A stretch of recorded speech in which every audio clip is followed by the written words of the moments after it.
Hello everyone, welcome to Namrata educates. आज हम लोग एमपी ग्रुप 2 सब ग्रुप 3 का 8वां मॉक टेस्ट सॉल्व करने वाले हैं। 7 मॉक टेस्ट ऑलरेडी सॉल्व करवा चुकी हूँ। इसके अलावा काफ़ी सारे प्रीवियस ईयर क्वेश्चंस की प्रैक्टिस भी करवा चुकी हूँ। आप चैनल विजिट करोगे तो आपको प्लेलिस्ट मिल जाएगी। ऊपर देखो आई बटन में भी प्लेलिस्ट का लिंक आ रहा है, तो वहाँ जाकर भी देख सकते हो। इसके अलावा आपके एग्ज़ाम को बस 1 हफ्ता बचा है। 1 वीक में आपकी एग्ज़ाम स्टार्ट हो जाएगी। तो उसके लिए मैंने ईएसबी द्वारा जो भी पिछले सालों में पेपर्स कंडक्ट करवाए गए हैं, उसकी लिंक मैंने प्रीवियस ईयर क्वेश्चन पेपर की लिंक अपने टेलीग्राम चैनल पर शेयर की है। तो टेलीग्राम चैनल ज़रूर से ज्वाइन कर लेना, और टेलीग्राम चैनल का लिंक आपको डिस्क्रिप्शन बॉक्स में मिल जाएगा। हम अपना टेस्ट स्टार्ट करते हैं आज का। तो जल्दी से पेन पेपर उठा लो, आंसर नोट डाउन करते जाना, सही आंसर से मैच करना, और लास्ट में अपना स्कोर ज़रूर कॉमेंट करना। पहला क्वेश्चन है, which individual became the youngest and first Asian to receive the global humanitarian award for animal welfare from the global human society. शुरू के 2-4 क्वेश्चन सिर्फ इंग्लिश में है, इसका हिंदी का कहीं मिस हो गया है जो हिंदी में मैंने ट्रांसलेट किया था, तो मैं आपको हिंदी में ट्रांसलेट करके बता दूंगी, और बाकी फिर सारे क्वेश्चन आपको हिंदी इंग्लिश दोनों लैंग्वेज में मिल जाएंगे। तो इस क्वेश्चन में पूछा गया है कि कौन सा ऐसा पहला यंगेस्ट इंडिविजुअल बना है और पहला एशियाई व्यक्ति जिसने ग्लोबल ह्यूमैनिटेरियन अवार्ड जिसको मिला है, किसके लिए? Animal welfare, from the global human society की तरफ से एनिमल वेलफेयर के लिए। सोनम वांगचुक, कार्तिकेय साराभाई, सलमान खान या फिर अनंत अंबानी। चारों में से क्या सही आंसर होगा? कौन सा ऐसा यंगेस्ट इंडिविजुअल है जिसको ग्लोबल ह्यूमैनिटेरियन अवार्ड मिला है एनिमल वेलफेयर के लिए, जो कि पहला एशियाई भी है? तो इसका सही आंसर हो जाएगा option D, Anant Ambani. Which state launch project Mahadeva? कौन से स्टेट ने प्रोजेक्ट महादेवा लॉन्च किया है? A grass root football initiative to identify the train under 13 boys and girls across district, regional and state level selections के लिए उनको ट्रेन करेगा ये इस प्रोजेक्ट के तहत।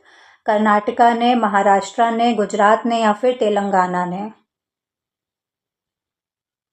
तो इसका सही आंसर हो जाएगा ऑप्शन बी, महाराष्ट्र ने प्रोजेक्ट महादेवा शुरू किया है। Which city is hosting the 11th Indian international science festival IISF from 6 to 9 December 2025? कौन सी सिटी में 11वां India international science festival IISF host हुआ था? पुणे में, बेंगलुरु में, पंचकुला में या फिर भोपाल में? तो इसका सही आंसर हो जाएगा ऑप्शन सी, पंचकुला में। Which of the following country is not a member of SAARC? इनमें से कौन सा कंट्री है जो सार्क का मेंबर नहीं है? नेपाल, मालदीव्स, चाइना या फिर अफगानिस्तान? जल्दी से बताइए क्या आंसर होगा। सार्क का कौन सा मेंबर कंट्री नहीं है? नेपाल, मालदीव्स, चाइना या फिर अफगानिस्तान? तो बहुत ही ईजी है, ऑप्शन सी इसका सही आंसर हो जाएगा। चाइना सार्क का मेंबर नहीं है। अब देखो सार्क के बारे में, तो सार्क का फुल फॉर्म क्या होता है? South Asian association for regional cooperation. Hindi में क्या बोलेंगे? दक्षिण एशियाई क्षेत्रीय सहयोग संगठन, जिसको शॉर्ट फॉर्म में दक्षेस भी कहा जाता है। इसकी स्थापना कब हुई थी? तो इसकी स्थापना 1985 में हुई थी। स्थापना कब हुई थी? 1985 में। कहाँ पर हुई थी? बांग्लादेश की कैपिटल ढाका में। लेकिन इसका मुख्यालय कहाँ पर मिलेगा आपको? नेपाल की राजधानी काठमांडू में। स्थापना कब हुई थी? 1985 कहाँ पर हुई थी? ढाका में। लेकिन इसका मुख्यालय काठमांडू में है। अब इसकी मेंबर कंट्रीज बता देती हूँ। तो सार्क के 8 मेंबर कंट्रीज हैं। कितने हैं? 8 इसके सदस्य देश है, जिनकी ट्रिक होती है MBBS पेन। MBBS करते तो पेन होता है ना, दर्द होता है, या फिर MBBS मतलब डॉक्टर, और वो जब भी इंजेक्शन लगाते हैं तो दर्द होता है। तो MBBS पेन से 8 कंट्री कैसे आएगी? तो M मतलब मालदीव्स, B मतलब बांग्लादेश, B मतलब भूटान, S मतलब श्रीलंका, P मतलब पाकिस्तान, A मतलब अफगानिस्तान, I मतलब इंडिया और N मतलब नेपाल। अब अफगानिस्तान इसमें कब शामिल हुआ था? तो अफगानिस्तान 2007 में इसमें शामिल हुआ। सार्क में अफगानिस्तान कब शामिल हुआ? 2007 में। ठीक है, तो इतना आप सार्क के बारे में याद रखना। चाइना इसका मेंबर कंट्री नहीं है। ठीक है, और चाहो तो याद कर सकते हो इसके पहले चेयरपर्सन कौन थे? हुसैन मोहम्मद करके कोई थे, जो कि बांग्लादेश के राष्ट्रपति या प्रधानमंत्री कोई थे, हुसैन मोहम्मद। प्रवासी भारतीय दिवस इज सेलिब्रेटेड ऑन 9th जनवरी। प्रवासी भारतीय दिवस कब मनाया जाता है? हर साल 9 जनवरी को। The day was first observed in which year? सबसे पहले प्रवासी भारतीय दिवस कब मनाया गया था? कब से मनाना स्टार्ट हुआ है प्रवासी भारतीय दिवस? 2001 से, 2002 से, 2003 से या फिर 2004 से?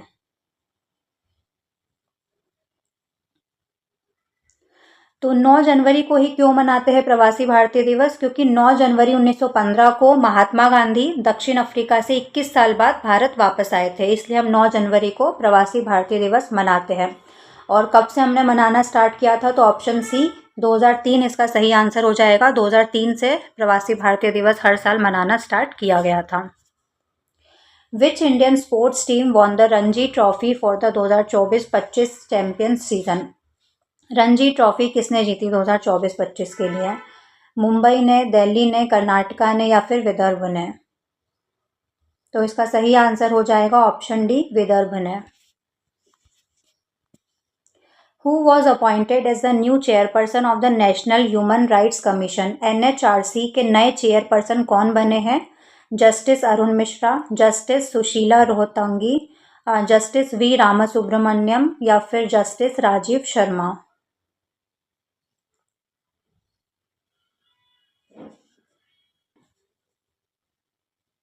तो NHRC के नए चेयरपर्सन कौन बने हैं? Option C, justice V Ramasubramanian. निम्नलिखित में से किन लोगों ने होम रूल मूवमेंट की स्थापना की थी? बाल गंगाधर तिलक, एनी बेसेंट, मोहम्मद अली जिन्ना, महात्मा गांधी? तो आंसर ऑप्शन सी है चारों। 1 और 2 ने की थी, 1, 2, 3, 1, 3, 4 या फिर 1, 2, 3, 4 चारों ने की थी।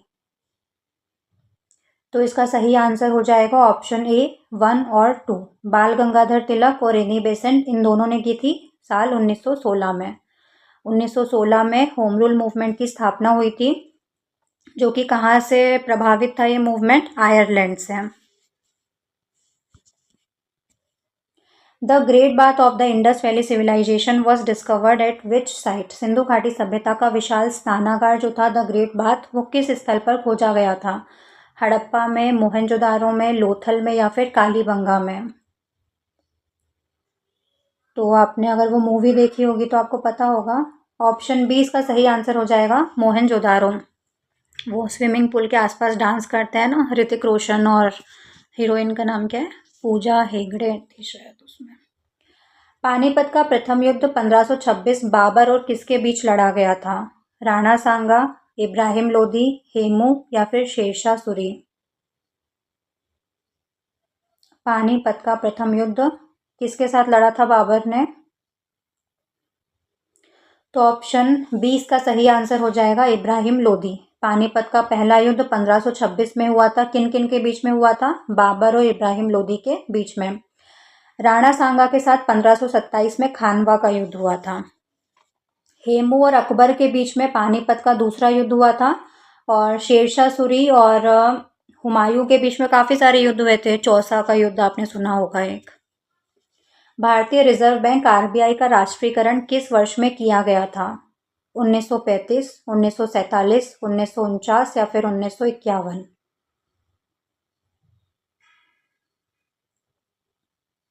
तो इसका सही आंसर हो जाएगा ऑप्शन सी 1949। RBI का राष्ट्रीयकरण कब किया गया था? 1949 में। 1934 में RBI एक्ट आया था, जिसके तहत 1935 में RBI की स्थापना हुई थी।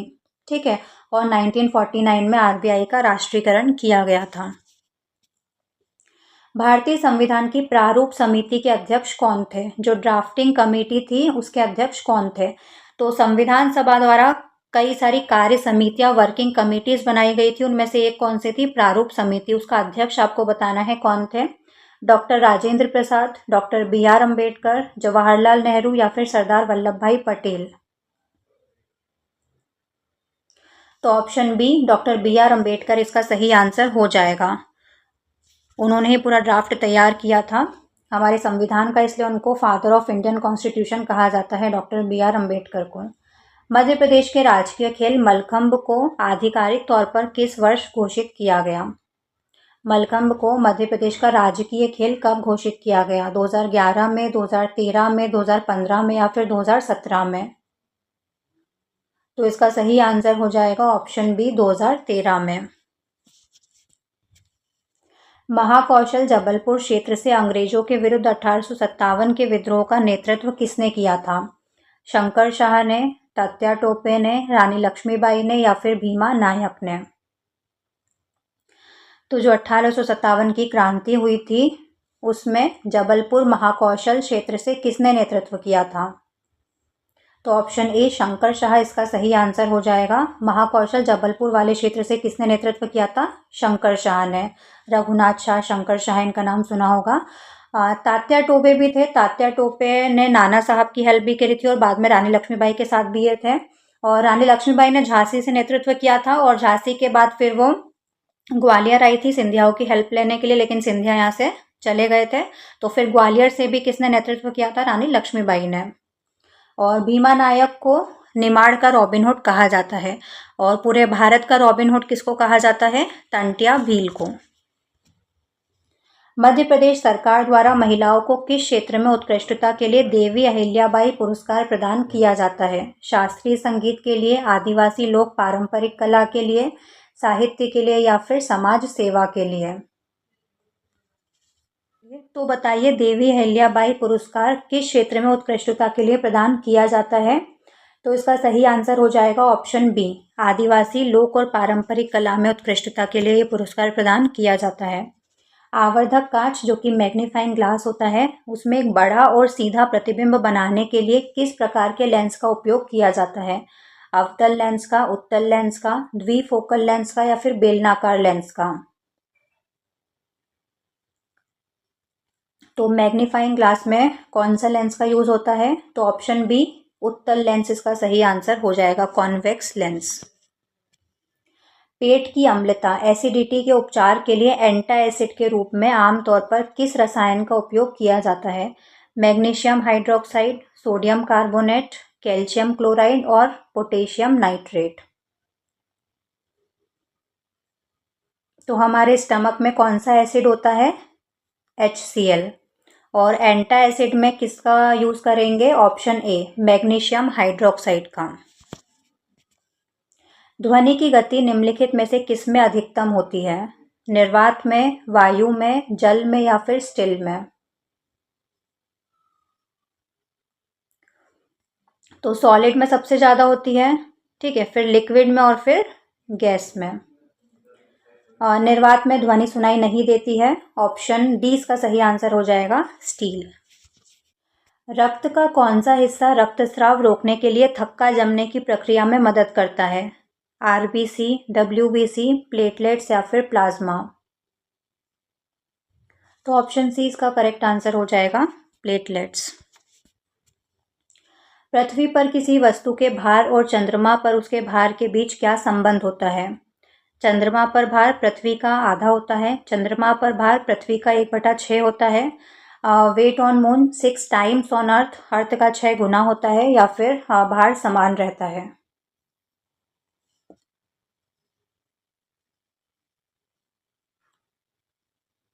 तो ऑप्शन बी इसका सही आंसर हो जाएगा, चंद्रमा पर भार पृथ्वी का 1/6 होता है। मानव शरीर की किस ग्रंथि को मास्टर ग्रंथि के रूप में जाना जाता है? मास्टर ग्लैंड किसको कहा जाता है? थायराइड ग्लैंड को, अधिवृक्क ग्रंथि को, पीयूष ग्रंथि को या फिर अग्नाशय को, पैनक्रियास? तो इसका सही आंसर हो जाएगा ऑप्शन सी, पीयूष ग्रंथि को मास्टर ग्लैंड, मास्टर ग्रंथि कहा जाता है। अग्नाशय मिश्रित ग्रंथि होती है, बायस्रावी अंतरस्रावी दोनों मिक्स। थायराइड और अधिवृक्क ग्रंथि जो है वो अंतरस्रावी ग्रंथियां होती है। अंतःस्रावी ग्रंथियां मतलब जिसमें डक्ट नहीं होती है, जिसमें नलिका नहीं होती है। पृथ्वी के वायुमंडल में सबसे प्रचुर मात्रा में कौन सी गैस पाई जाती है? ऑक्सीजन, नाइट्रोजन, कार्बन डाइऑक्साइड या फिर हाइड्रोजन? तो एटमॉस्फेयर में सबसे ज़्यादा कौन सी गैस होती है? ऑप्शन बी, नाइट्रोजन इसका सही आंसर हो जाएगा। नाइट्रोजन 78% होती है, ठीक है। उसके बाद ऑक्सीजन आती है, ऑक्सीजन कितना? अप्रोक्स 21% होती है। कार्बन डाइऑक्साइड 0.03% और हाइड्रोजन सबसे हल्की गैस होती है। हाइड्रोजन सबसे हल्की गैस होती है, लेकिन फिर भी हम गुब्बारों में हीलियम का यूज़ क्यों करते हैं? क्योंकि ये ज्वलनशील होती है इसलिए। विद्युत धारा का एसआई मात्रक क्या है? वोल्ट, ओम, एम्पियर या फिर वॉट? तो इलेक्ट्रिक करंट का एसआई मात्रक क्या होता है? ऑप्शन सी एम्पियर इसका सही आंसर हो जाएगा। पौधे का कौन सा भाग मुख्य रूप से प्रकाश संश्लेषण के लिए जिम्मेदार है? फोटोसिंथेसिस की प्रोसेस के लिए पौधे का कौन सा भाग जिम्मेदार होता है? जड़, तना, पत्ती या फिर फूल? तो इसका सही आंसर हो जाएगा ऑप्शन सी पत्ती, क्योंकि लीफ में क्या होता है? क्लोरोफिल होता है, और क्लोरोफिल क्या करता है? सनलाइट को एब्जॉर्ब करता है। वायुमंडलीय दाब को मापने के लिए किस उपकरण का उपयोग किया जाता है? हाइग्रोमीटर का, बैरोमीटर, एमीटर या फिर लेक्टोमीटर? तो एटमॉस्फेरिक प्रेशर को मेज़र करने के लिए ऑप्शन बी बैरोमीटर का यूज़ करते हैं। तो वायुमंडलीय दाब को किससे मापते हैं? बैरोमीटर से। हाइग्रोमीटर से क्या मापते हैं? मॉइस्चर, ह्यूमिडिटी को मापते हैं हाइग्रोमीटर से। और हाइड्रोमीटर से लिक्विड की डेंसिटी को मापते हैं। एमीटर से विद्युत धारा का मापन होता है, और लेक्टोमीटर से दूध की शुद्धता को नापते हैं। किस यौगिक को धोवन सोडा, वॉशिंग सोडा कहा जाता है और इसका उपयोग पानी की स्थायी कठोरता को दूर करने के लिए किया जाता है? Sodium bicarbonate, sodium carbonate, calcium hydroxide या फिर सोडियम क्लोराइड? वॉशिंग सोडा, धोवन सोडा का रासायनिक नाम क्या है? ऑप्शन बी इसका करेक्ट आंसर हो जाएगा, सोडियम कार्बोनेट। सोडियम बाइकार्बोनेट किसका रासायनिक नाम है? जो बेकिंग सोडा होता है, खाने का सोडा, उसको कहा जाता है सोडियम बाइकार्बोनेट। एक तरंग द्वारा 1 सेकंड में पूरे किए गए दोलनों की संख्या को क्या कहा जाता है? तरंगदैर्ध्य, आवृत्ति, आयाम या फिर आवर्तकाल, वेवलेंथ, फ्रीक्वेंसी, एम्पलीट्यूड या फिर टाइम पीरियड? तो एक तरंग द्वारा, जैसे मान लो ये वेव है ना, ये एक तरंग है, इसके द्वारा 1 सेकंड में जितने दोलन कंप्लीट किए जा रहे हैं, उन दोलनों की संख्या को क्या कहा जाता है? ऑप्शन बी आवृत्ति, फ्रीक्वेंसी कहा जाता है। और फ्रीक्वेंसी पर क्या डिपेंड करती है? पिच, है ना। जितनी ज़्यादा फ्रीक्वेंसी होगी उतनी हाई पिच होगी, और जितनी हाई पिच होगी उतनी आवाज़ पतली होती है। जैसे लड़कियों की आवाज़, उनकी फ्रीक्वेंसी ज़्यादा होती है आवाज़ की, और पिच भी हाई होती है। लड़कों की आवाज़ की पिच भी कम होती है, फ्रीक्वेंसी भी कम होती है। तरंगदैर्ध्य क्या होता है? तो ये दो श्रृंगों के बीच का जो अंतराल होता है, इनको क्या बोलते हैं? लैम्डा से रिप्रेजेंट करते हैं, इसको तरंगदैर्ध्य कहा जाता है। एम्पलीट्यूड क्या होता है? तो ये अपने माध्य से ये तरंग जितना ऊपर उठ रही है या फिर जितना नीचे जा रही है, तो इस हाइट को क्या बोलते हैं? एम्पलीट्यूड, आयाम। ठीक है। और आवर्तकाल तो ये जितने टाइम में दोलनों की संख्या जितने टाइम में पूरा करेगी उसको आवर्तकाल बोल देंगे, टाइम पीरियड। मानव शरीर में पित्तरस, बाइल जूस का उत्पादन कहाँ होता है जो वसा के पाचन में मदद करता है? अग्नाशय, पित्ताशय, यकृत या फिर आमाशय?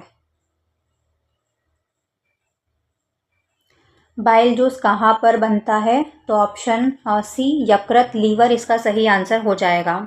ठीक है। और यकृत से बन के बाइल जूस कहाँ पर आता है? गॉल ब्लैडर, मतलब पित्ताशय में। अब नाम से मत लगा देना ऑप्शन की पित्तरस है तो पित्ताशय में बनेगा, नहीं, यकृत में बनता है। और हमारे शरीर की, मानव शरीर की सबसे बड़ी ग्रंथि कौन सी होती है? यकृत होती है। गैल्वेनाइजेशन लोहे पर किस धातु की पतली परत चढ़ाकर उसे जंग से बचाने के लिए उपयोग की जाने वाली एक प्रक्रिया है? तांबा, टीन, जस्ता या फिर एल्यूमिनियम? लोहे पर इन चारों में से कौन सी धातु की परत चढ़ाएंगे जिसको गैल्वेनाइजेशन, उस प्रोसेस को गैल्वेनाइजेशन कहा जाता है? तो ऑप्शन सी जिंक, जस्ता इसका सही आंसर हो जाएगा। लोहे पर अगर जिंक की परत चढ़ाई जाती है तो लोहे पर जिंक की परत चढ़ाए जाने वाली प्रोसेस को क्या कहा जाता है? गैल्वेनाइजेशन। एक सामान्य मानव कोशिका में गुणसूत्र, क्रोमोसोम्स के कितने जोड़े पाए जाते हैं? 22, 23, 44 या फिर 46 जोड़े?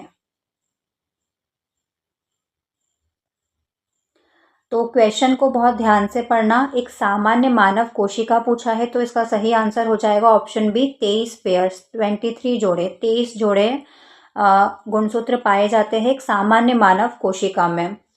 लेकिन वहीं पर अगर 23 जोड़े मतलब 46 गुणसूत्र, लेकिन वहीं पर अगर गैमेट्स का पूछे, जैसे कि मेल गैमेट क्या होता है स्पर्म और फीमेल गैमेट क्या होता है एग, उसमें कितने गुणसूत्र होते हैं? सिर्फ 23, 23 जोड़े नहीं, सिर्फ 23। एक सामान्य मानव कोशिका में 23 जोड़े गुणसूत्र होते हैं, 23 पेयर्स, 23 पेयर्स। जबकि गैमेट्स, जो मेल गैमेट स्पर्म होता है, फीमेल गैमेट एग होता है, उसमें सिर्फ 23 गुणसूत्र पाए जाते हैं। निम्नलिखित में से किस शब्द की वर्तनी शुद्ध है? उज्ज्वल, उज्ज्वल, उज्ज्वल या फिर उज्ज्वल? चारों में से किस तरह से लिखते हैं उज्ज्वल को? तो ऑप्शन बी इसका करेक्ट आंसर हो जाएगा उज्ज्वल। 2 आधे ज आते हैं इसमें। कनक कनकते सौगुनी मादकता अधिकाय, इस पंक्ति में कौन सा अलंकार यूज हुआ है? अनुप्रास अलंकार, यमक अलंकार, श्लेष अलंकार, उपमा अलंकार? तो इसका सही आंसर हो जाएगा ऑप्शन बी यमक अलंकार। यहाँ पर कनक कनक 2 बार यूज हुआ है। एक कनक का मतलब क्या है? सोना, और एक कनक का मतलब क्या है? धतूरा। ठीक है, तो जब किसी पंक्ति में एक शब्द बार बार रिपीट हो, एक से ज्यादा बार रिपीट हो और हर बार उसका मतलब अलग हो, तो वहां पर कौन सा अलंकार होता है? यमक अलंकार। जो पहले कभी न हुआ हो, वाक्यांश के लिए एक शब्द क्या होगा? अद्भुत, अनुपम, अपूर्व या फिर अभूतपूर्व? जो पहले कभी न हुआ हो, क्या कहेंगे उसको? तो ऑप्शन डी अभूतपूर्व इसका सही आंसर हो जाएगा। भूतपूर्व मतलब जो पहले हो चुका है और उसके आगे किसी भी शब्द के आगे लग जाता है, मतलब उसका मतलब क्या होता है? नहीं। तो अभूतपूर्व मतलब पूर्व में नहीं हुआ है, जो पहले कभी नहीं हुआ है। निश्चय शब्द में कौन सी संधि है? गुण स्वर संधि, दीर्घ स्वर संधि, विसर्ग संधि या फिर व्यंजन संधि? तो निश्चय का संधि विच्छेद क्या होता है? निह धन चय, निह धन चय, अह की मात्रा आ रही है, मतलब विसर्ग संधि है। तो ऑप्शन सी इसका सही आंसर हो जाएगा। ये जो विसर्ग है ये शब्द जुड़ने के बाद किस में चेंज हो जाता है? श में चेंज हो जाता है। तो निह प्लस चय का निश्चय बन जाता है। चौराहा शब्द में कौन सा समास है? द्वंद्व समास, कर्मधारय समास, द्विगु समास या फिर अव्ययभाव समास? चौराहा मतलब 4 रास्तों का समूह, तो संख्यावाची विशेषण इसमें यूज हुआ है, मतलब ऑप्शन सी द्विगु समास इसका सही आंसर हो जाएगा। निम्नलिखित में से कौन सा शब्द कमल का पर्यायवाची नहीं है? क्वेश्चन को ध्यान से पढ़ना। कमल का पर्यायवाची नहीं है। पंकज, जलज, वारिद या फिर सरोज? तो ऑप्शन सी वारिद इसका सही आंसर हो जाएगा। क्यों? क्योंकि देखो वारी मतलब क्या होता है? जल, पानी, और द मतलब जन्म देने वाला, जो जल को जन्म देता है। कमल जो है जल में जन्म लेता है, ना कि जल को जन्म देता है। जल को जन्म कौन देता है? मेघ बादल। तो वारिद किसका पर्यायवाची है? मेघ बादल का। बाकी पंक मतलब क्या होता है? कीचड़, और कीचड़ में जन्म लेने वाला, लास्ट में ज लगा हुआ है, मतलब जन्म लेने वाला, पंकज। ठीक है, तो पंक मतलब कीचड़ में जन्म लेने वाला कौन? कमल। तो ये इसका पर्यायवाची है। जलज जल में जन्म लेने वाला, और सरोज मतलब जल में जन्म लेने वाला, तो ये भी कमल का पर्यायवाची है। वारिद कमल का पर्यायवाची नहीं है। घबराहट शब्द में कौन सा प्रत्यय लगा हुआ है? हट, राहट, आहट या फिर घबरा? तो प्रत्यय मतलब जो शब्द के पीछे लगता है, तो ऑप्शन सी इसका करेक्ट आंसर हो जाएगा आहट। घबराहट में आहट प्रत्यय लगा हुआ है। अनल शब्द का सही अर्थ क्या है? वायु, जल, आग या फिर कमल? इस तरह के क्वेश्चन देखने में बहुत इजी लगते हैं, लेकिन बहुत सिली मिस्टेक करके आते हैं बच्चे, क्योंकि कंफ्यूज हो जाते हैं। अब यहाँ पर अनल और अनिल 2 शब्द होते हैं। अनल का मतलब तो क्या होता है? आग, तो ऑप्शन सी इसका करेक्ट आंसर हो जाएगा। और अनिल मतलब क्या होता है? अनिल मतलब वायु। अनिल किसका पर्यायवाची है? वायु। और अनल किसका है? आग का। तो कंफ्यूज मत होना। मुझसे चला नहीं जाता इस वाक्य में कौन सा वाच्य है? कर्तवाच्य, कर्मवाच्य, भाववाच्य या फिर इनमें से कोई नहीं। तो इसको पहचानने का तरीका क्या होता है कि जब भी ऐसा कोई सेंटेंस, कोई वाक्य आता है, उसमें क्रिया की प्रधानता होती है, जो भी काम हो रहा है उसकी प्रधानता है और वो नेगेटिव है। काम की प्रधानता है, क्रिया की प्रधानता है और वो नेगेटिव है। जैसे कि यहाँ पे चलना मतलब एक काम है, चल रहा है मतलब काम कर रहा है कुछ ना कुछ। तो चला नहीं जाता है, तो जो क्रिया है उसकी प्रधानता है और वो कैसी है? नेगेटिव है। तो यहाँ पर इस तरह के सेंटेंस में कौन सा वाच्य होता है? भाववाच्य। तो ऑप्शन सी इसका करेक्ट आंसर हो जाएगा। इत्यादि शब्द का सही संधि विच्छेद क्या होगा? इत प्लस आदि, इति प्लस आदि, इत्य प्लस आदि या फिर इति प्लस आदि, बड़ा ई। तो ऑप्शन बी इसका सही आंसर हो जाएगा, इति प्लस आदि। और साथ साथ में ये भी बता दो इसमें कौन सी संधि है इत्यादि में। तो मैं ये बता देती हूँ, इसमें यण संधि है। सारंग शब्द का इनमें से कौन सा अर्थ नहीं है? हिरण, सिंह, कोयल या फिर नदी। अब जो सारंग है ना, वो अनेकार्थी शब्द है। सारंग के बहुत सारे मतलब होते हैं। तो सारंग का एक मतलब हिरण भी होता है, सिंह भी होता है, कोयल भी होता है, इसके अलावा हाथी भी इसका मतलब होता है, धनुष भी इसका मतलब होता है, नदी इसका अर्थ नहीं होता है। तो ऑप्शन डी इसका सही आंसर हो जाएगा। सारंग का नदी अर्थ नहीं होगा, बाकी सब होंगे। अभिज्ञ का सही विलोम शब्द बताना है। अभिज्ञ का अपोजिट, अज्ञ, प्रज्ञ, चतुर या फिर अभिमान। तो अभिज्ञ मतलब क्या होता है? जानने वाला, जिसको ज्ञान हो। अनभिज्ञ मतलब जो जानता नहीं है। और अज्ञ मतलब भी जिसको ज्ञान नहीं है। ज्ञ मतलब ज्ञान और आगे अलज्ञा मतलब नहीं, अज्ञानी। ठीक है, अज्ञानी। हिमालय में कौन सी संधि है? गुण संधि, वृद्धि संधि, दीर्घ संधि या फिर यण संधि। हिमालय मतलब हिम प्लस आलय। तो दो समान स्वर वर्णों के मेल से जो संधि बनती है, जो विकार उत्पन्न होता है, वो कौन सी होती है? दीर्घ संधि। तो ऑप्शन सी इसका सही आंसर हो जाएगा। कौन सा वाक्य शुद्ध है? वह एक विद्वान महिला थी, वह एक विदुषी महिला थी, वह एक विद्वती महिला थी या फिर वह एक विद्वानी महिला थी। कौन सा शुद्ध है इसमें? तो ऑप्शन बी सही आंसर हो जाएगा, वह एक विदुषी महिला थी। विद्वान पुरुषों के लिए यूज करते हैं, महिलाओं के लिए विदुषी का यूज होता है। ठीक है, विद्वान की जगह महिलाओं के लिए विदुषी का यूज होता है। जैसे कि जिस भी महिला के हस्बैंड की डेथ हो जाती है उसको क्या कहा जाता है? विधवा। वैसे ही पुरुष के लिए क्या यूज होता है? जिसकी पत्नी की डेथ हो गई हो, विदुर, है ना। अनेकों बार मैंने उसे समझाया, इस वाक्य में अशुद्धि कहाँ पर है? समझाया में, अनेकों में, बार में या फिर मैंने में। चारों में से किस में अशुद्धि है?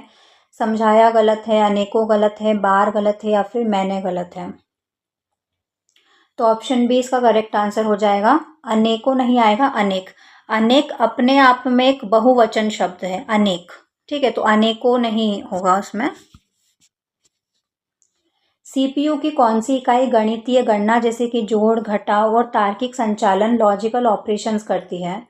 Control unit, arithmetic logic unit, memory unit या फिर रजिस्टर यूनिट। तो ऑप्शन बी इसका करेक्ट आंसर हो जाएगा, ALU, अरिथमेटिक लॉजिक यूनिट। मुद्रित टेक्स्ट को पढ़ने के लिए उपयोग किए जाने वाले ऑप्टिकल इनपुट डिवाइस का उदाहरण कौन सा है? OMR, OCR, MICR या फिर प्लॉटर। तो बहुत ही ईजी है, OCR इसका सही आंसर हो जाएगा, ऑप्टिकल कैरेक्टर रिकॉग्निशन। स्प्रेडशीट में एक पंक्ति, रो और एक स्तंभ, कॉलम के प्रतिच्छेदन को क्या कहा जाता है? सेल, रेंज, बॉक्स या फिर वर्कबुक।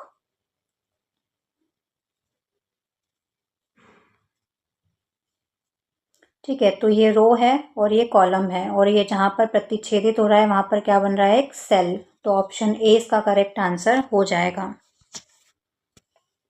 पहली पीढ़ी के कंप्यूटरों में किस इलेक्ट्रॉनिक घटक का उपयोग किया गया था? ट्रांजिस्टर का, आईसी का, वैक्यूम ट्यूब का या फिर माइक्रो प्रोसेसर का। तो फर्स्ट जनरेशन के कंप्यूटर बहुत बड़े बड़े होते थे, कमरे के बराबर होते थे, जिनमें कई सारे वैक्यूम ट्यूब्स का यूज़ किया जाता था। तो ऑप्शन सी इसका सही आंसर हो जाएगा। वहीं पर दूसरी पीढ़ी के सेकंड जनरेशन में ट्रांजिस्टर का यूज़ किया गया, थर्ड जनरेशन में आईसी चिप्स का यूज़ किया गया और फोर्थ जनरेशन में माइक्रो प्रोसेसर का यूज़ किया गया। और अब हमने हार्डवेयर तो डेवलप कर लिया है, अच्छे से हमारा हार्डवेयर डेवलप हो गया है। अब हम किस पर काम कर रहे हैं? सॉफ्टवेयर डेवलपमेंट पर।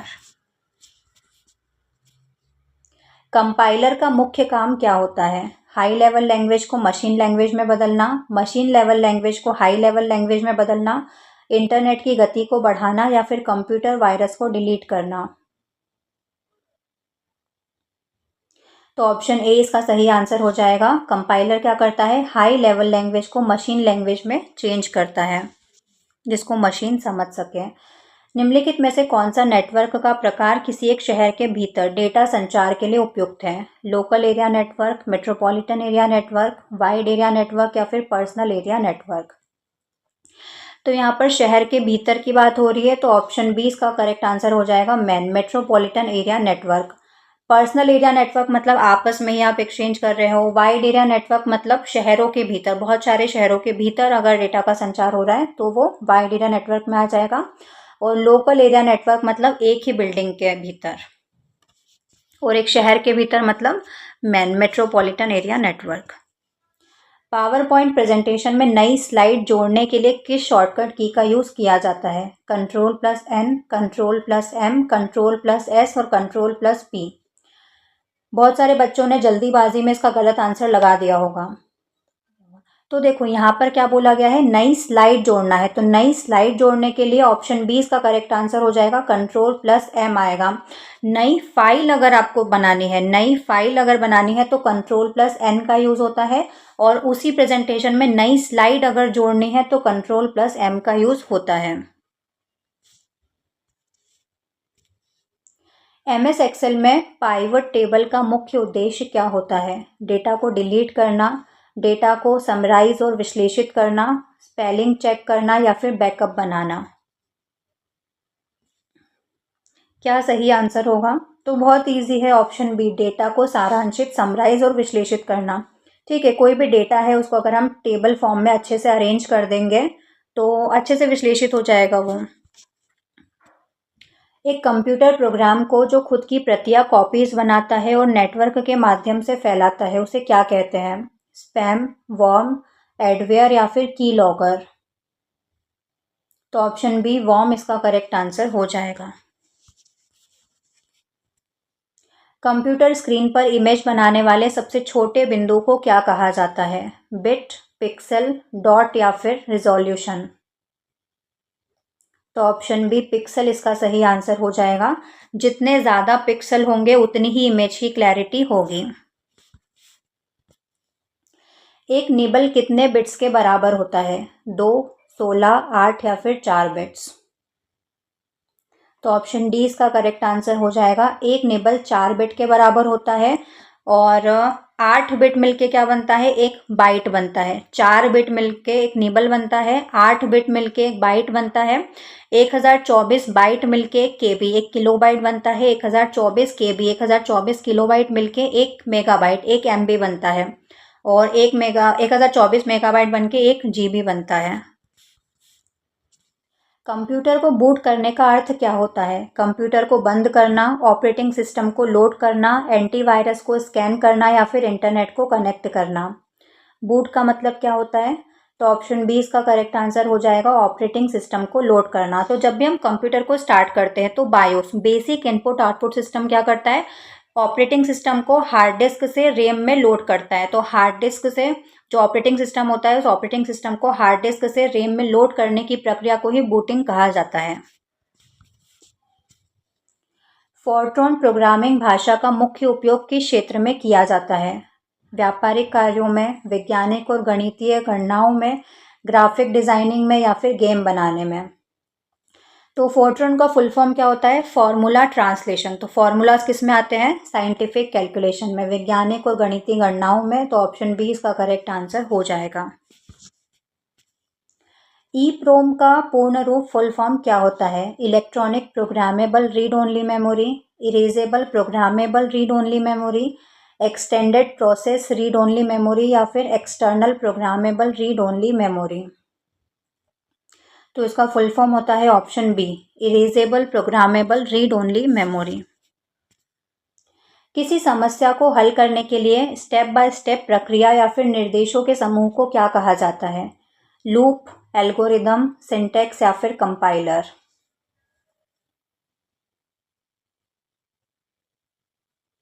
तो ऑप्शन बी एल्गोरिदम इसका सही आंसर हो जाएगा। किसी समस्या को हल करने के लिए जो स्टेप बाय स्टेप प्रोसेस हम लिखते हैं उसको क्या बोलते हैं? एल्गोरिदम। और उसी प्रोसेस, उसी एल्गोरिदम को अगर हम डायग्राम के फॉर्म में बता देंगे तो उसको फ्लो चार्ट बोल देंगे, फ्लो चार्ट कहते हैं। सिंटेक्स किसी भी प्रोग्राम को लिखने का तरीका होता है। कंपाइलर बताया था अभी, हाई लेवल लैंग्वेज को मशीन लेवल लैंग्वेज में चेंज करता है। और लूप मतलब कोई चीज़ एक के बाद एक चलती जाती है ना, लूप में, इसको लूप कहा जाता है। एक व्यक्ति उत्तर की ओर 5 किलोमीटर चलता है, फिर वो दाएं मुड़कर 3 किलोमीटर चलता है, इसके बाद वो फिर से दाएं मुड़ता है और 5 किलोमीटर चलता है। अब वो अपने प्रारंभिक स्थान से कितनी दूर और किस दिशा में है? तो सॉल्व करो आप। एक व्यक्ति उत्तर की ओर 5 किलोमीटर चलता है, मान लो यहाँ से चला वो उत्तर की ओर 5 किलोमीटर, ठीक है। फिर वो दाएं मुड़कर 3 किलोमीटर चलता है, यहाँ से राइट मुड़ेगा, कितना चलेगा? 3 किलोमीटर। इसके बाद वो फिर से दाएं मुड़ता है और 5 किलोमीटर चलता है, तो वापस से इसी पोजीशन पर आ गया 5 किलोमीटर चल के। अब वो अपने प्रारंभिक स्थान से किस दिशा में और कितनी दूर है? तो ये उसका स्टार्टिंग पॉइंट था, यहाँ से 3 किलोमीटर दूर है और किस दिशा में है? इस साइड है, मतलब पूर्व में है। तो ऑप्शन ए इसका सही आंसर हो जाएगा, 3 किलोमीटर पूर्व में है। नेक्स्ट क्वेश्चन पर चलते हैं। नीचे दिए गए वर्गों के बीच संबंध का सही निरूपण करने वाले वेन आरेख का चयन करना है। धातु, लोहा, क्लोरीन। 3 अलग अलग वृत्त बनेंगे, 2 वृत्त एक बड़े वृत्त के अंदर, एक वृत्त बड़े वृत्त के अंदर और एक अलग वृत्त, तीनों वृत्त एक दूसरे को काटते हुए।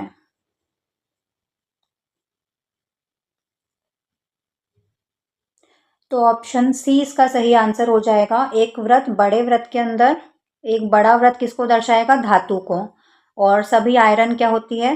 धातु होती है। और बाकी क्लोरीन गैस अलग है, तो क्लोरीन का वृत्त अलग बन जाएगा, एक अलग वृत्त। यदि 1 जनवरी 2024 को सोमवार था तो 1 जनवरी 2025 को सप्ताह का कौन सा दिन होगा? मंगलवार, बुधवार, सोमवार या फिर गुरुवार?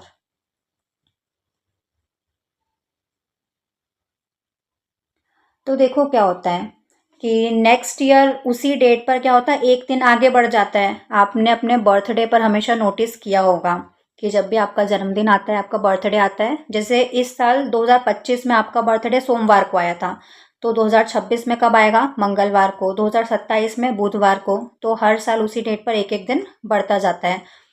जैसे कि मेरा बर्थडे पिछले साल बुधवार को आया था, तो इस साल अभी कब आ रहा है? गुरुवार को, नेक्स्ट वीक, है ना। तो यहाँ पर 1 जनवरी 2024 को सोमवार था, तो 1 जनवरी 2025 को मंगलवार होना चाहिए, लेकिन मंगलवार नहीं होगा। क्यों? लेकिन 2024 क्या है? एक लीप ईयर है, और लीप ईयर में एक दिन और बढ़ जाता है, तो सोमवार के बाद मंगलवार होना चाहिए था, लेकिन लीप ईयर है तो एक दिन और बढ़ गया, तो बुधवार हो जाएगा। तो ऑप्शन बी इसका सही आंसर हो जाएगा। 5 मित्र पी, क्यू, आर, एस और टी एक पंक्ति में उत्तर की ओर मुख करके बैठे हैं। एस टी और क्यू के बीच में बैठा है, क्यू आर के निकटतम बाई ओर है और पी टी के निकटतम बाई ओर है। बीच में कौन बैठा है? इसी तरह का क्वेश्चन मैंने एक पिछले वाले मॉक टेस्ट में करवाया था, लेकिन वो थोड़ा सा टाइपिंग मिस्टेक हो गई थी, तो काफ़ी सारे बच्चों को उसमें प्रॉब्लम आ रही थी, लेकिन अब नहीं आएगी। मैंने आज के क्वेश्चन बहुत अच्छे से चेक किए हैं। P, Q, R, S T एक पंक्ति में उत्तर की ओर मुख करके बैठे हैं, ठीक है। ये P, Q, R, S, T पांचों लाइन बना दी। एस जो है टी और क्यू के बीच में बैठा है, क्यू आर के निकटतम बाई ओर है, पी टी के निकटतम बाई ओर है। बीच में कौन बैठा है आपको बताना है।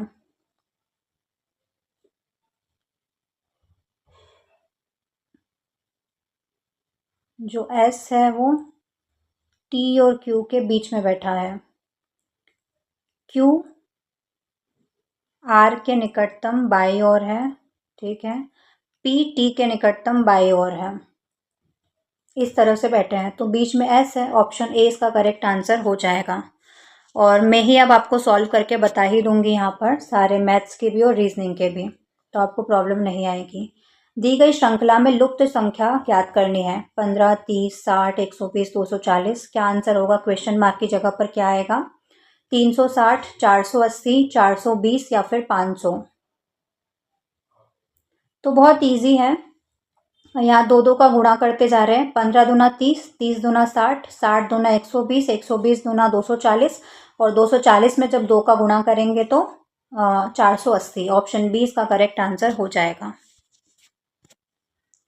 पक्षी का संबंध पंख से उसी प्रकार है जैसे मछली का संबंध किससे है? जल से, गलफड़ों से, पंख या फिन्स से या फिर शल्क से।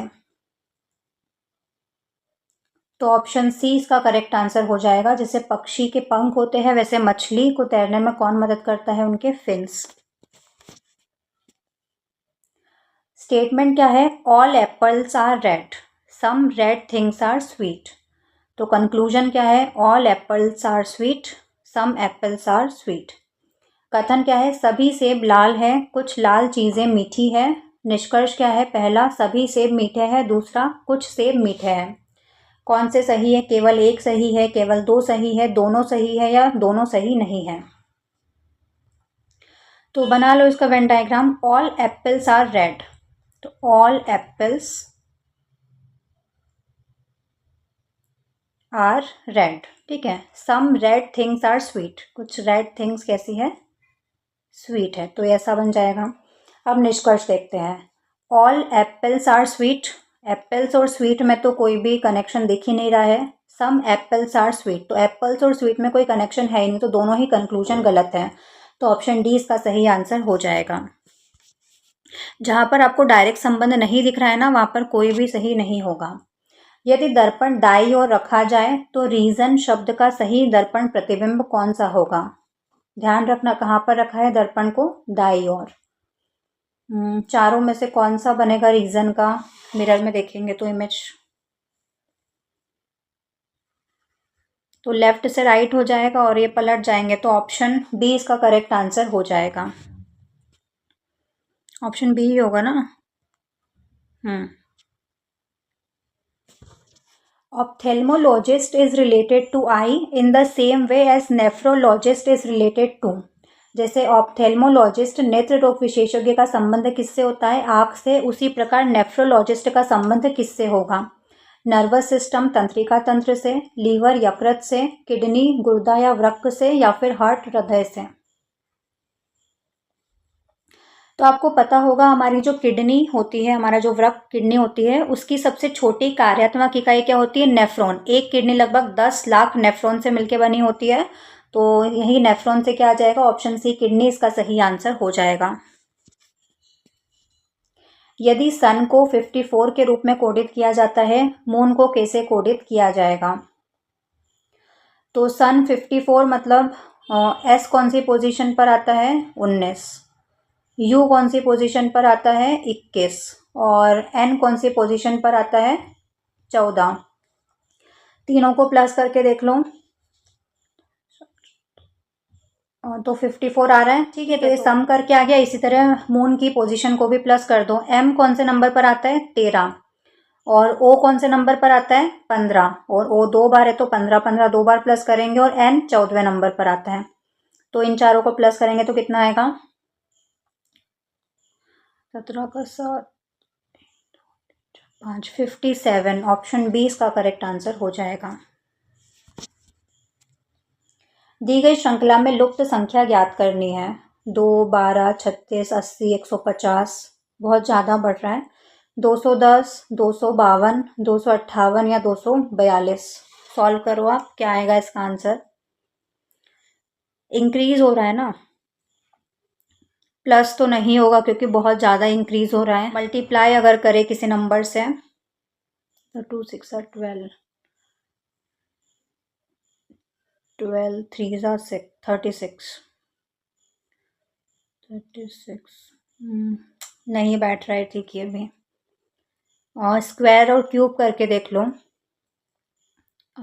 1 का स्क्वायर, 2 का स्क्वायर 4, 3 का स्क्वायर 4। क्यूब और स्क्वायर का मिक्स आ जाएगा इसमें। 1 क्यूब प्लस 1 स्क्वायर क्या हो जाएगा? 2। उसके बाद 2 का क्यूब और 2 का स्क्वायर को प्लस करेंगे तो 12। 3 का स्क्वायर और 3 का क्यूब, 3 27 और 9। हाँ सही है, क्यूब और स्क्वायर से हो रहा है। 4 का क्यूब और 4 का स्क्वायर करेंगे तो 80 और 5 का क्यूब और 25 प्लस का तो 150। हाँ, तो अब आगे क्या आ जाएगा? 6 का क्यूब प्लस 6 का स्क्वायर।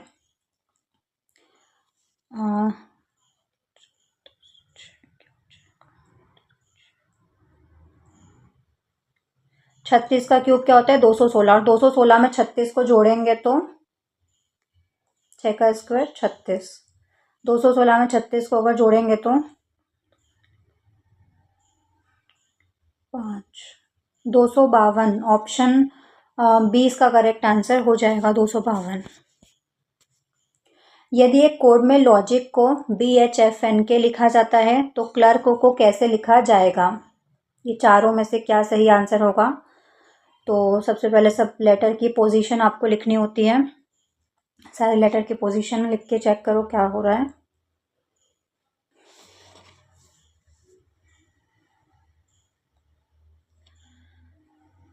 L12 पर आता है, B2 पर आता है।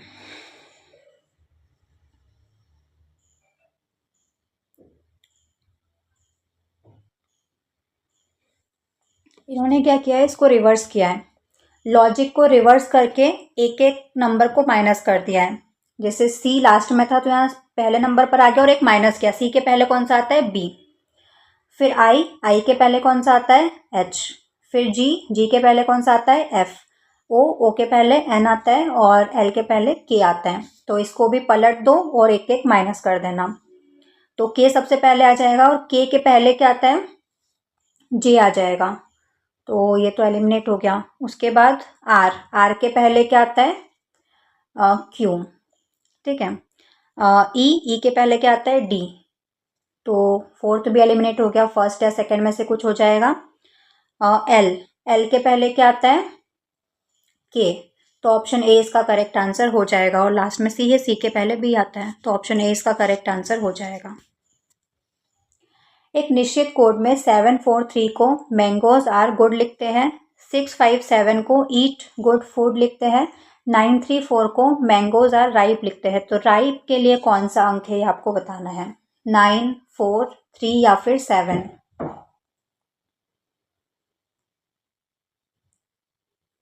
तो देखो इसमें कुछ कॉमन दिख रहा है क्या? हम राइप वाले ही देखते हैं। तो इन दोनों में देखो 4 और 3 इसमें भी है और 4 और 3 इसमें भी है। इसमें मैंगोज आर है, इसमें भी मैंगोज आर है। तो 4 और 3 किसके लिए हो जाएंगे? मैंगोज और आर के लिए। अब कौन सा किसके लिए है, कौन सा मैंगोज के लिए है, कौन सा आर के लिए है, वो हमसे पूछा ही नहीं गया है। और इसमें क्या बच रहा है? 7 जो कि गुड के लिए हो जाएगा और इसमें 9 बच रहा है जो कि राइप के लिए हो जाएगा। तो ऑप्शन ए इसका करेक्ट आंसर हो जाएगा 9। 5 व्यक्ति PQRST की ऊंचाई अलग अलग है, पांचों की हाइट अलग अलग है। P केवल S से लंबा है, जो P है वो केवल S से लंबा है, बाकी सबसे छोटा है, मतलब बाकी सब इसके ऊपर आएंगे।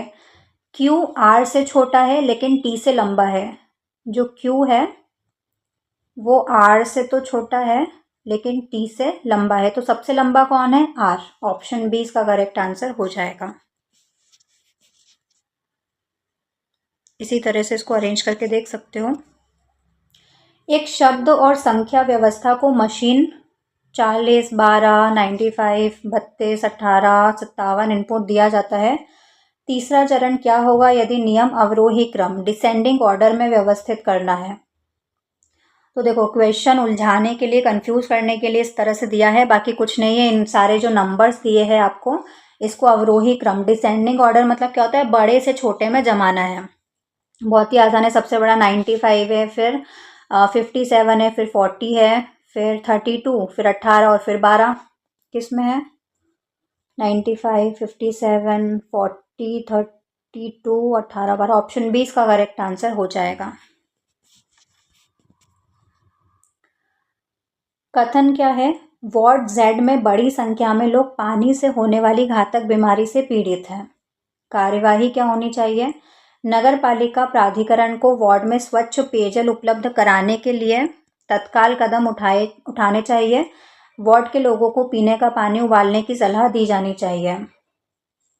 वार्ड जेड की जगह यहाँ पर होना था भगीरथपुरा इंदौर का, है ना। अभी तक जो मैंने रिपोर्ट देखी थी, डेटा देखा था, उसमें 23 लोग मर गए हैं, 23।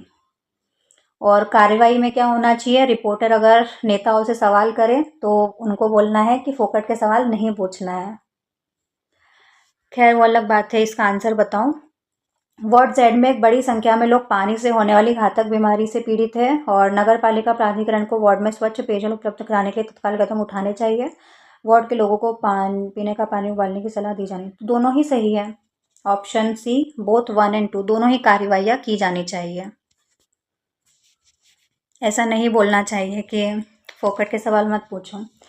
If I dash his address I would have invited him to the party. Know, knew, had known या फिर हैव नोन। तो यहाँ पर वुड हैव आया है तो पास्ट पार्टिसिपल का यूज होगा, तो हैड नोन आ जाएगा। ऑप्शन सी इसका करेक्ट आंसर हो जाएगा। The committee members could not agree dash the proposed changes to the budget. For, on, with या फिर टू, क्या आएगा? कौन सी प्रीपोजिशन आएगी?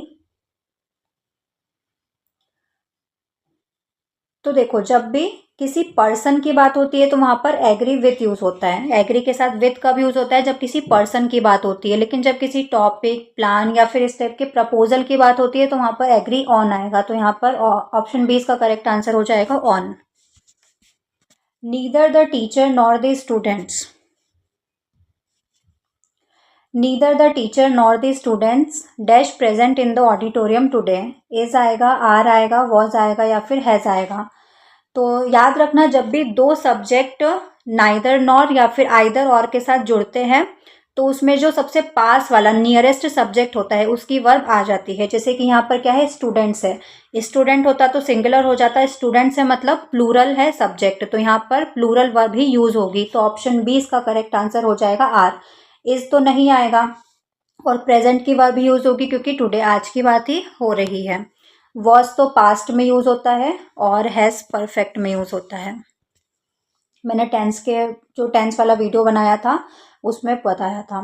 He is dash honest man but he has dash unique way of dealing with problems. कौन सा article आएगा इन दोनों ब्लैंक्स में? तो जो वॉवेल्स होते हैं, वॉवेल्स कौन से होते हैं? 5 वॉवेल्स होते हैं, ए, ई, आई, ओ, यू। तो इनके साउंड के साथ हमेशा एन का यूज होता है। वॉवेल साउंड के साथ एन का यूज होता है। बाकी जितने भी लेटर्स है वो कॉन्सोनेंट होते हैं, उनके साथ ए का यूज होता है। और जो यूनिवर्सल ट्रूथ होता है उसके साथ द का यूज होता है। तो यहाँ पर ऑनेस्ट, यहाँ पर एच साइलेंट है तो वोवेल साउंड आ रहा है, ओ क्या होता है? वोवेल साउंड आ रहा है, ऑनेस्ट, तो यहाँ पर एन का यूज होगा। और यूनिक, भले ही यहाँ पर यू है जो कि वोवेल है लेकिन साउंड क्या आ रहा है? य, यूनिक, तो यहाँ पर ए का यूज होगा एज अ कॉन्सोनेंट, उसको हम लेंगे। तो एन और ए, ऑप्शन डी इसका करेक्ट आंसर हो जाएगा। Identify the part that contains an error. किस पार्ट में एरर है? The furnitures in the new office are very elegant and expensive या फिर no error. Part A, part B, part C, part D या फिर no error. कौन से part में एरर है या फिर कोई एरर नहीं है? तो ऑप्शन ए इसका करेक्ट आंसर हो जाएगा, द फर्नीचर्स, क्योंकि जो फर्नीचर होता है ना वो एक अनकाउंटेबल नाउन है। फर्नीचर्स नहीं होता है, फर्नीचर लिखते हैं उसको। Identify the part that contains an error. She is enough wise to understand the hidden motive, no error. चारों में से किस पार्ट में एरर है या फिर कोई एरर नहीं है? तो ऑप्शन बी इसका करेक्ट आंसर हो जाएगा, पार्ट बी इसमें एरर है, क्योंकि जो इनफ है वो एडवर्ब है, एडवर्ब ऑफ डिग्री, और वाइज क्या है? एक एडजेक्टिव है जो कि इसके पहले आएगा। तो शी इज वाइज इनफ आएगा, इनफ वाइज नहीं आएगा। तो ऑप्शन बी इसका करेक्ट आंसर हो जाएगा। एरर बताना है, no sooner had the bell rung when the students ran out of the class, या फिर कोई एरर नहीं है। चारों पार्ट में से किस में एरर है या फिर कोई एरर नहीं है।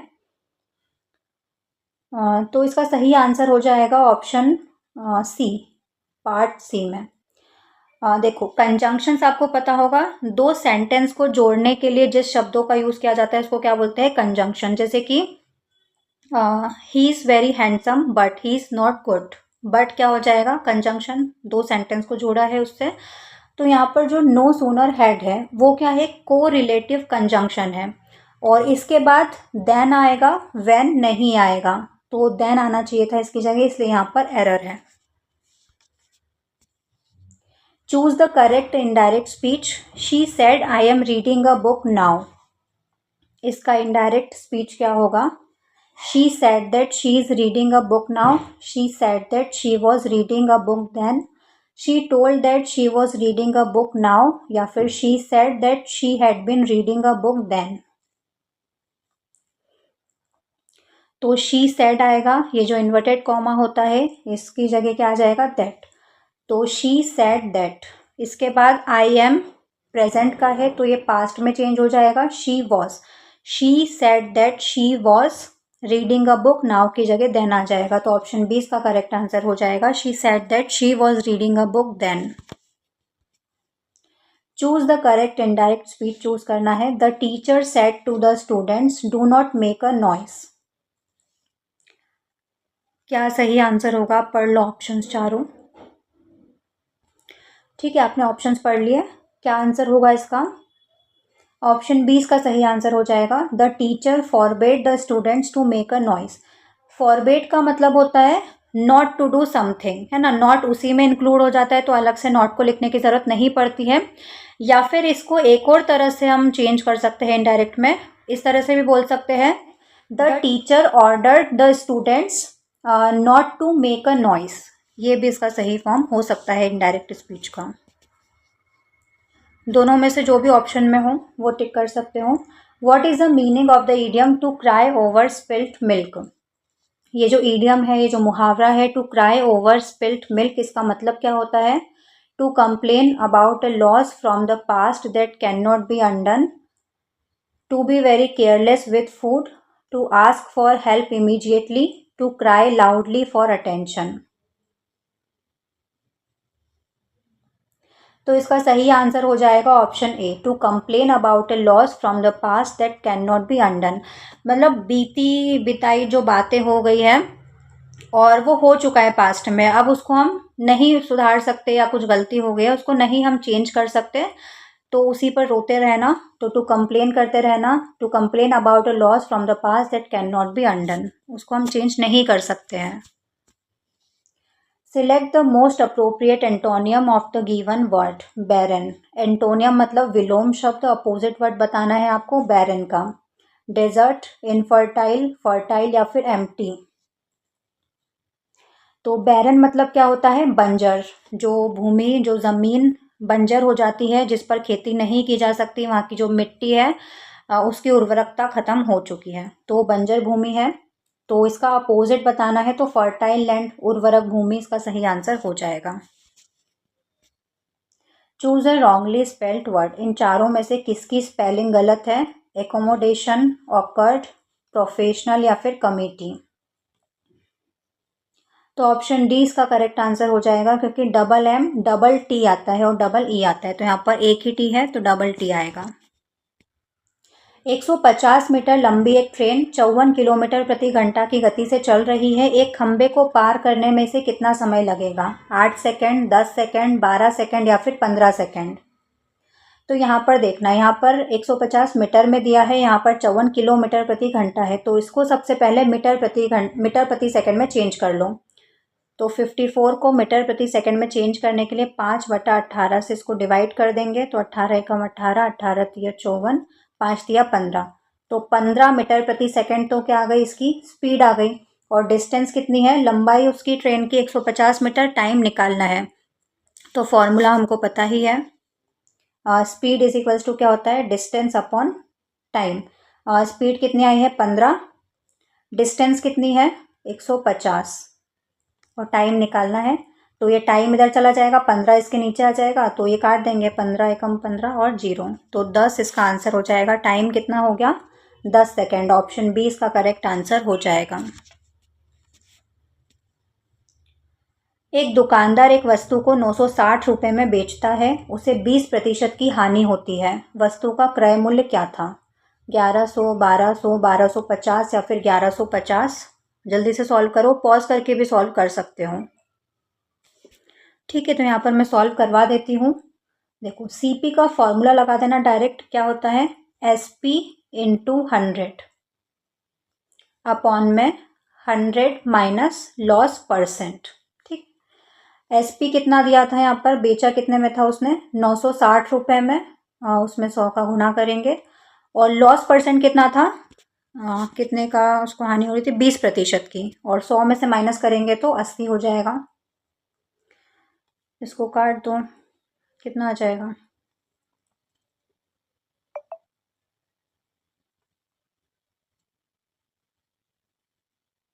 और एक ज़ीरो ही है, 120 और एक ज़ीरो, ये 1200। तो ऑप्शन बी इसका करेक्ट आंसर हो जाएगा। 1200 रुपये 1200 में खरीदी थी उसने। एक आयत की लंबाई और चौड़ाई 5:3 के अनुपात में है। यदि इसका परिमाप पेरीमीटर 64 सेंटीमीटर है तो आयत का क्षेत्रफल हमको बताना है, क्या होगा? 5 लंबाई, तो देखो ये मान लो रेक्टेंगल है, आयत है, इसकी लंबाई कितनी है? 5 है, तो 5x ले लेंगे, क्योंकि अनुपात में रहता है तो कोई वेरिएबल हमको मानना पड़ता है। और चौड़ाई कितनी हो जाएगी? 3x। और इसका परिमाप कितना दिया हुआ है? 64। उसका फॉर्मूला क्या होता है? 2 गुना लंबाई प्लस चौड़ाई। लंबाई और चौड़ाई कितनी है? 5 और 3 8x। और 64 को 2 से भाग देंगे तो 6, 2 2 4 32। और 32 और इधर कितना आया है? 8x। और इसको डिवाइड करेंगे तो 8 चौक 32। तो x की वैल्यू क्या आ गई हमारे पास? 4। अब लंबाई 5x थी, इसमें 4 का गुणा करेंगे तो 5 चौक 20। तो लंबाई कितनी आ गई? 20। और चौड़ाई कितनी आ जाएगी? 3 में 4 का गुणा करेंगे तो 4 × 3 = 12। और क्षेत्रफल का फॉर्मूला क्या होता है? लंबाई गुणा चौड़ाई। तो 20 में 12 का गुणा करेंगे तो कितना आ जाएगा? 12 दूना 24 और एक 0 240। तो ऑप्शन ए इसका करेक्ट आंसर हो जाएगा, 240 सेंटीमीटर स्क्वायर। साधारण ब्याज की किस वार्षिक दर पर कोई धनराशि 8 वर्षों में स्वयं की दोगुनी हो जाएगी? 10%, 12%, 12.5% या फिर 15%? तो इसका भी डायरेक्ट फॉर्मूला लगा देना। रेट परसेंट कितना हो जाएगा? SI इंटू 100 अपॉन में P इंटू T। SI कितना है? 100। क्योंकि देखो, ये जो 100 था प्रिंसिपल अमाउंट, मूलधन क्या था? 100। और राशि कितनी हो गई? 200। तो ब्याज भी कितना मिला होगा? 100 रुपये। तो 100 रुपये प्रिंसिपल प्लस SI जोड़ के 200 रुपये की राशि दोगुनी हो गई, है ना? तो प्रिंसिपल अमाउंट 100 है तो SI भी 100 हो जाएगा। और टाइम कितना दिया हुआ है? 8 वर्षों में। तो यहाँ पर 8। तो ये 100 से 100 तो कैंसिल हो जाएगा, और 100 में 8 का भाग देंगे तो 8 एकम दूनी 16 और 40, 12.5। तो ऑप्शन सी इसका करेक्ट आंसर हो जाएगा। यदि किसी वृत्त की त्रिज्या में 20% की वृद्धि की जाती है तो उसके क्षेत्रफल में कितने प्रतिशत की वृद्धि होगी? 20%, 40%, 44% या फिर 400% की? ये एक वृत्त है, एक सर्कल है, और यहाँ सेंटर से सर्कल के पॉइंट तक क्या होती है? इसकी त्रिज्या होती है r, रेडियस होती है। इसमें अगर 20% की वृद्धि कर दी तो उसके क्षेत्रफल में, क्षेत्रफल का फॉर्मूला क्या होता है? πr²। πr²। इसमें कितने प्रतिशत की वृद्धि हो जाएगी? ठीक है, तो इसको शॉर्ट ट्रिक से कर सकते हो। फॉर्मूला क्या होता है? x + y + xy upon 100। ये कितना है? 20 है, ये भी 20 है, प्लस और ये भी 20 को मल्टीप्लाई करेंगे तो 400/100 और ये 40 हो रहा है, 2 जीरो से 2 जीरो कैंसिल, 40 और 4 44, तो 44% इसका आंसर हो जाएगा। ऑप्शन सी इसका करेक्ट आंसर हो जाएगा। 8 व्यक्तियों का औसत वजन 2.5 किलोग्राम बढ़ जाता है जब उनमें से 65 किलोग्राम वजन वाले एक व्यक्ति के स्थान पर एक नया व्यक्ति आता है। नए व्यक्ति का वजन कितना है? 70, 75, 85 या 80 किलोग्राम।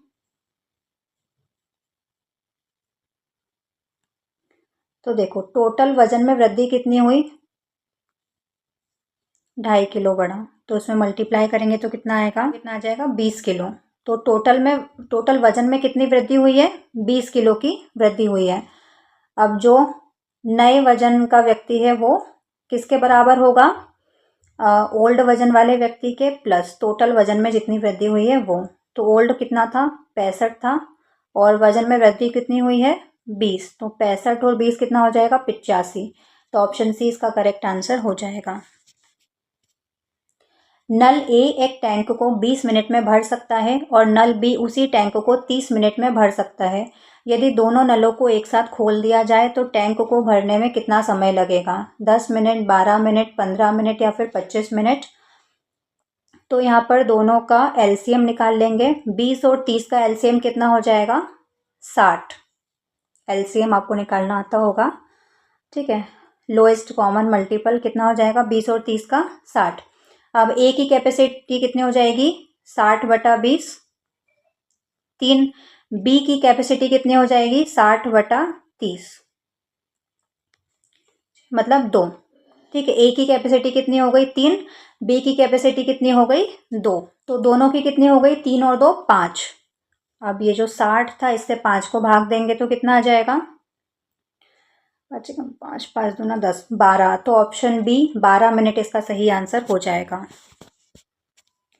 चक्रवृद्धि ब्याज पर एक धनराशि 2 वर्षों में 672 रुपये, 3 वर्षों में 714 रुपये हो जाती है। वार्षिक ब्याज दर क्या है? रेट परसेंट आपको बताना है। 6%, 6.25%, 5.5% या फिर 7%। तो इसमें सबसे पहले क्या करेंगे? जो अंतिम वर्ष की है धनराशि वो निकाल लेंगे। कितनी बड़ी है? 714 में से 672 को माइनस करेंगे तो 2 और 4, 42 रुपये हो जाएगा। और रेट परसेंट निकालना है तो ये 42 मल्टीप्लाई 100 और अपॉन में आ जाएगा ये जो 2 वर्षों की धनराशि थी 672 रुपये। इसको हम काटेंगे 7 से, तो 7 छंग 42, 7 नम 63 और छंगा 6 6 कम 6 6 6 36, 16। और 100 में 16 का भाग देंगे तो कितना आएगा?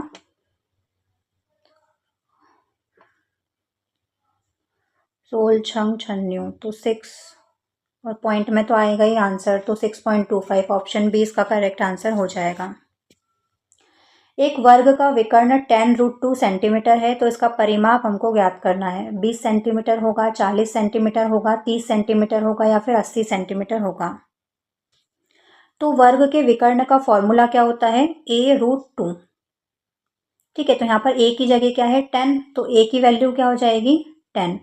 और जो वर्ग का पेरीमीटर होता है इसका परिमाप का फॉर्मूला क्या होता है?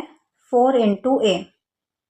4 इंटू ए, तो 10 इंटू 4 हो जाएगा। 4 इंटू ए, 4 इंटू 10 हो जाएगा, तो 40। ऑप्शन बी इसका करेक्ट आंसर हो जाएगा, 40 सेंटीमीटर।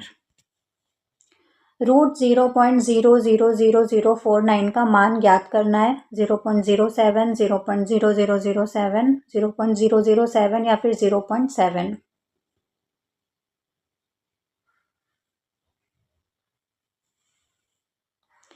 तो देखो 49 का रूट तो क्या होता है? 7 होता है। अभी कितने डिजिट है? 6 है, तो 6 में भाग दे देंगे 2 का, तो 2 तिया 6। 6 का आधा क्या होता है? 3। तो 3 के बाद पॉइंट लगेगा, तो 7 हो गया, उसके बाद 2 जीरो और आ जाएंगे, उसके बाद पॉइंट लग जाएगा, तो 0.007। ऑप्शन सी इसका करेक्ट आंसर हो जाएगा। शांत जल में एक नाव की गति 15 किलोमीटर प्रति घंटा और धारा की गति 3 किलोमीटर प्रति घंटा है। धारा के अनुकूल डाउनस्ट्रीम नाव की गति हमको ज्ञात करनी है। 12 किलोमीटर प्रति घंटा, 18 किलोमीटर प्रति घंटा, 15 किलोमीटर प्रति घंटा या फिर 45 किलोमीटर प्रति घंटा। देखने से बहुत टफ लग रहा होगा पर बहुत इजी है। धारा के अनुकूल बताना है डाउनस्ट्रीम में, तो इसका फॉर्मूला क्या हो जाएगा, ये जो नाव की गति है 15, इसमें जो धारा की गति है इसको प्लस कर देंगे। अगर उल्टा पूछते, प्रतिकूल पूछते तो माइनस कर देते हैं। 15 + 3 कितना हो जाएगा, 18। तो ऑप्शन 20 का करेक्ट आंसर हो जाएगा 18 किलोमीटर प्रति घंटा। 2022 में उत्पाद बी और 2025 में उत्पाद सी के उत्पादन का अनुपात क्या है। अब आपको समझ नहीं आ रहा होगा तो इसके लिए आपको ये टेबल देखनी पड़ेगी जो कि पिछले पेज पर है। नीचे दी गई तालिका 5 अलग अलग वर्षों में कंपनी द्वारा उत्पादित 3 प्रकार के उत्पाद ABC की संख्या 1000 में दर्शाती है। तालिका का अध्ययन करना है और प्रश्नों के उत्तर देना है। यहाँ पर ईयर्स लिखे हुए हैं, उत्पाद ए, उत्पाद बी और उत्पाद सी है। अब क्वेश्चन क्या पूछा है हमसे, 2022 में उत्पाद बी का 2022 का और सी का 2025 का, उसका रेशो बताना है। तो 2022 का बी का कितना था, 40 और सी का 2025 का ना 80। तो 40 और 80 में कितना रेशो है, 1:2। काट देंगे दोनों को। ऑप्शन ए इसका करेक्ट आंसर हो जाएगा 1:2। तो बहुत ही आसान प्रश्न था। और आपका आज का ये लास्ट क्वेश्चन के साथ आपका मॉक टेस्ट 8 खत्म हो चुका है। इसका PDF चाहिए तो आपको टेलीग्राम चैनल पर मिल जाएगा। टेलीग्राम चैनल का लिंक डिस्क्रिप्शन में मिल जाएगा, ज़रूर से ज्वाइन कर लेना, क्योंकि मेरे पास और कोई PDFs वगैरह होगी तो वो मैं उस पर सेंड कर दूंगी, तो उससे आप रिवाइज कर सकते हो, उससे पढ़ लेना आप लोग। इसके अलावा वीडियो को शेयर करना ज़्यादा से ज़्यादा, ताकि बेनिफिट मिले और भी बच्चों को। लाइक करना, सब्सक्राइब करना, बेल आइकन ज़रूर प्रेस कर लेना, ताकि और भी जो वीडियोस आने वाले हैं उनकी नोटिफिकेशन आप तक पहुंच जाए। इसके अलावा वीडियो को हाइप ज़रूर कर देना। कमेंट्स के बाजू में, ये देखो स्क्रीन पर कमेंट्स के बाजू में ही एक हाइप का ऑप्शन आता है, या थोड़ा इधर आगे जाओगे तो हाइप का ऑप्शन आता है, उस पर क्लिक करोगे तो वैसे तो टीचर्स बच्चों को मार्क्स देते हैं, पर ये वीडियो कैसा लगा तो पॉइंट्स ज़रूर देना हाइप करके, तो मुझे पता लगेगा कि कैसा वीडियो है और कुछ सुधारना है तो नेक्स्ट टाइम और सुधार करूँगी उसमें।